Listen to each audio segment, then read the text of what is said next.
রাসূল সাল্লাল্লাহু আলাইহি ওয়াসাল্লাম বিদায় হজের ভাষণের মধ্যে সমস্ত লক্ষ সাহাবীকে সম্বোধন করে বলছিলেন, হে সাহাবায়ে কেরাম, আমাকে আল্লাহ যে দিনের দায়িত্ব দিয়েছেন, কবর সত্য, জান্নাত সত্য, জাহান্নাম সত্য, নামাজ না পড়লে জাহান্নামে যেতে হবে, এই সকল বিষয় আমি কি তোমাদের কাছে বলতে পারছি বা আমি কি তোমাদের কাছে বলছি?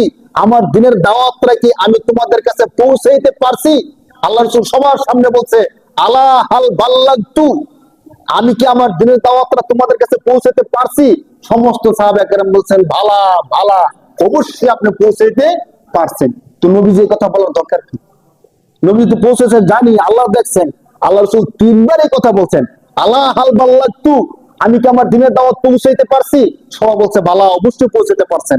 এই কথা এই জন্যই বলছেন, যখন জাহান্নামে যাওয়ার সময় ফেরেশতা জিজ্ঞেস করবে যে তোমাদের কাছে নবী আসে নাই, তোমাদেরকে দিনের দাওয়াত দেয় নাই, তখন যেন এই কথা না বলতে পারে যে না, পৌঁছায় নাই।